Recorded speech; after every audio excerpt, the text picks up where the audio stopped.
So what does Kamala Harris stand for? I could make this video really short because the answer for me is I don't know. I really don't know. I've been trying to figure it out because it's very important. People are saying that she's going to be the big front runner, all the mainstream media. And I know we're about 2 years away still, but a lot of the mainstream media is saying that Kamala Harris is pretty much going to be the front runner, that she's the favorite, that Barack Obama might even be endorsing her. So a big question is, what does she stand for? Let's take a look at the video she released from her campaign. Truth, justice, decency, equality, freedom, democracy. These aren't just words. They're the values we as Americans cherish, and they're all on the line now. The future of our country depends on you and millions of others lifting our voices to fight for our American values. That's why I'm running for President of the United States. I'm running to lift those voices, to bring our voices together. So please join me in Oakland on Sunday, January 27th, and go to KamalaHarris.org to join our campaign. Let's do this together. Let's claim our future for ourselves, for our children, and for our country. I'll see you in Oakland.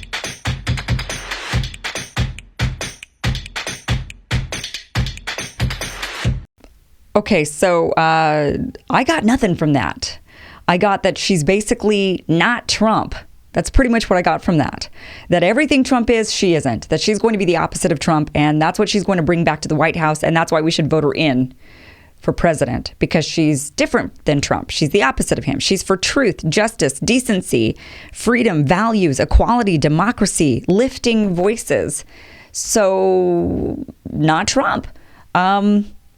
Okay, so I did some more digging around wanting to find out, what does Kamala Harris stand for? I mean, if she's going to be the big front runner that they're all talking about, then what does she stand for? So Washington Post came out with her platform, and they said that she is proposing nearly $3 trillion in tax plan, billions in tax credits to low-income renters, Medicare for all healthcare system, and a reduction in cash bail for inmates charged with criminal offenses.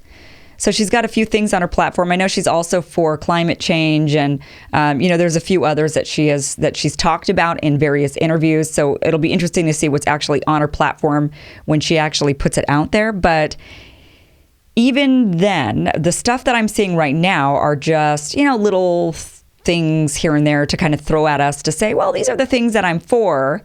But at the end of the day, what is her vision? What is she really about? When a person decides to run for president, what does make them a good candidate versus, I guess, a bad candidate? Because I can tell you what I think. I think that it's somebody who inspires us. I want to feel inspired by that candidate. I want to feel like they have a real vision for where our future is, and they're going to march us towards it. And they're the leader who is going to do it. That there is a vision in their mind for America, and it's inspiring, and it just resonates with my core, and it moves me, and I fall in love with it, and I want to support this candidate and carry them through to the finish line so that they can carry us through to this wonderful, amazing, euphoric future. That's a leader, a really good leader. That's what leaders do.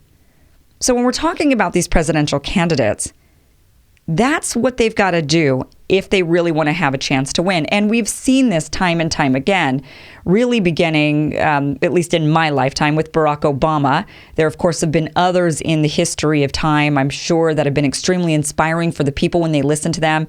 But, there was Bush, Reagan when I was a baby, but I don't remember him ever speaking because I was too young. But in my lifetime, there was Bush, there was Clinton, and there was Bush again. And then Obama came along, and he had this vision, and he was so inspiring, and he spoke of hope and change. And he just seemed to have this he just seemed like a leader who could march us towards this vision that he had. And it was wonderful and beautiful, and we all got behind it. And that was really what got Barack Obama elected. I mean, he was the underdog. No one really expected him to win. They weren't really sure if America was ready for a black president. They weren't sure if America could handle this young junior senator from Chicago, from Illinois. They just kind of said, the odds are the odds are stacked against this guy. And, but the thing is that he had this message. He was so inspiring. He had this vision for America, and we wanted him to take us there. And then the 2016 election came along, and that is what Trump did for his base. He did that exact thing. He said, I'm going to make America great again. And he started painting this picture of what he thought America should be like. And many of us don't agree with it, but it still resonated to the core with so many others. They felt like, yes, this is the guy. He is going to lead us there. He's going to drain the swamp, and he's going to make America great again, and he's going to give us our jobs back, and he's going to restore the middle class, and he's going to do all of these things. And whether he's done it or not, they still bought in hook, line, and sinker to that man's vision, and they believed that he could march them towards it. And many of us believe the same thing with Bernie Sanders. He gave this message, the way he spoke, the inspiration that he was able to instill in us. It was so strong that everybody said, yes, I want that. Take me there. And that is what I'm not getting from Kamala Harris. I'm not really getting that at all.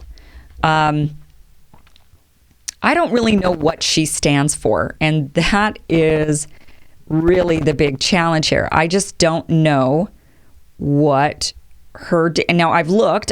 So let's look at another video. This was from when she was on The View.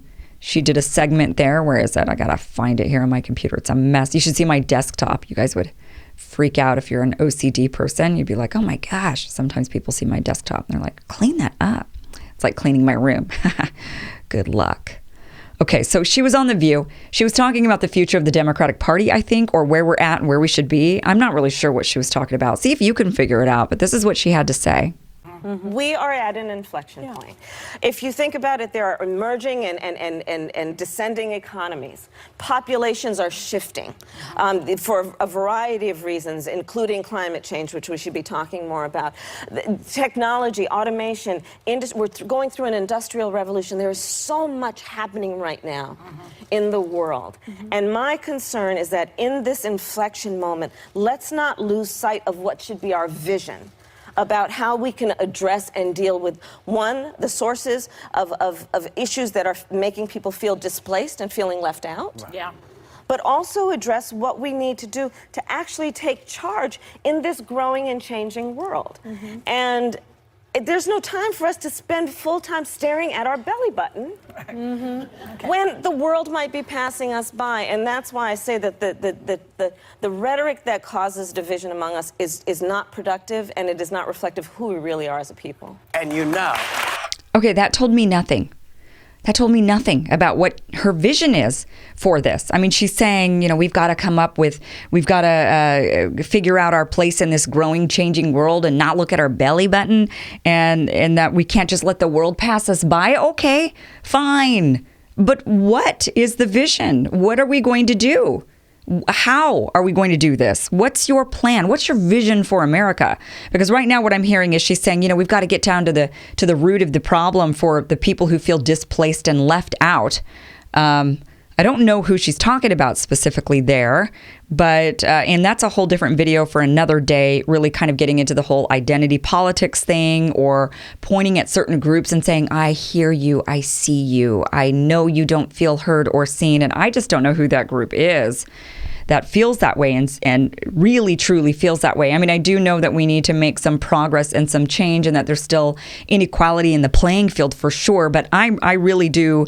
I believe that it is not so much racism in our country that is causing problems, but that it's economic inequality. And I really hold firm to that.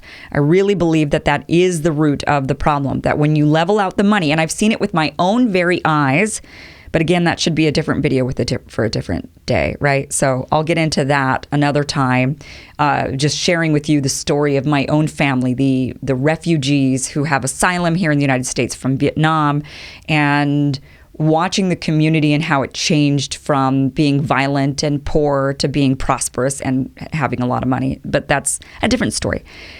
So she talks about all this stuff, and I don't know. It leaves me with nothing. I have no idea what her platform is. I have no idea what her vision is. I know that she's got some talking points. I know that she was a prosecutor, so I know that there were some moments when she was in the Senate and she grilled some of those judges that were up for the Supreme Court and other jobs, and people really liked the way she grilled them. I never felt inspired by those grillings. I felt inspired by Elizabeth Warren when she held the CEO of Wells Fargo's feet to the fire. That was shocking for all of us, right? I don't remember where I was when the TV was on and that was happening. But I do remember, for me personally, it wasn't like, wow, did you see that? And check this out later. I mean, I saw it live and in real time. It was on TV. And I was with no one who was political. And I just remember turning around and seeing this and stopping and being like, whoa, who is she talking to? And this is awesome. That's the feeling you've got to get. It can't just be something that's force-fed to you, like, oh, this is the person we really love, so you've got to love them too. And that's what I kind of feel like is going on already with Kamala Harris. It's like, well, the establishment has decided she's going to be the pick, so you've got to love her. And we're going to give you all these reasons. Well, because she's black and she's a female and she's also Asian. She's Indian and black, and she's kind of young. She's 52 or 53, and and she's all of these things, X, Y, and Z. And so you're going to love her. You're going to have to love her because we said so. Rather than this organic feeling of, oh my gosh, this person, it makes me stop and look. And that's what Bernie Sanders did. That's what Elizabeth Warren did that day. Now, I don't know if Elizabeth Warren's going to be able to do that again during her campaign, but that is what she did for me that day. And that's what Trump has done for his base, right? He made them stop and look. And they were like, what is this? What's going on? Wait a minute. I like this.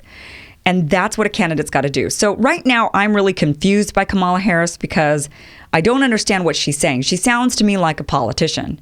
And that means that usually they just speak in circles. They don't give straight answers. And, it's just more of the same. And we don't want more of the same. Now, from what I know, her sister was Hillary Clinton's policy. Her sister Maya was Clinton's policy director. So they're saying here on this was 538, they did an article and they said that Harris likely is going to be very liberal when it comes to non-economic issues, but not as liberal when it comes to economic issues. So, yeah. They were saying that she is the embodiment of the Democratic Party today. I think that's accurate, actually, because, well, and I mean the Democratic, I shouldn't say the party, the establishment. She is definitely the embodiment of the Democratic establishment and how it's evolved. She's a female. She's a minority.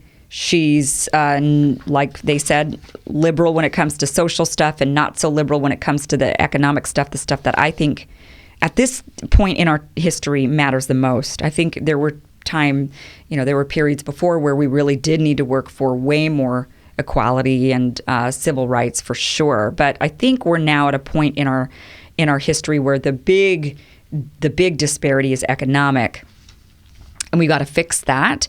And another centrist isn't going to help. I mean, look what's going on in France. That's what happens when you get rid of the Trump-like character, which they had Marine Le Pen, and they got rid of that. They said, well, we don't want that. We don't want to do what England did, and we don't want to do what the United States did. So we're going to get this Macron guy because he's better than that Le Pen chick who's kind of like Trump and the Brexit people. And so they get in this centrist, and look what's happening. The place is literally burning down because when people feel poor and they feel trapped, and they feel like you're not really working for them, even though you said you were. And, Macron is technically left.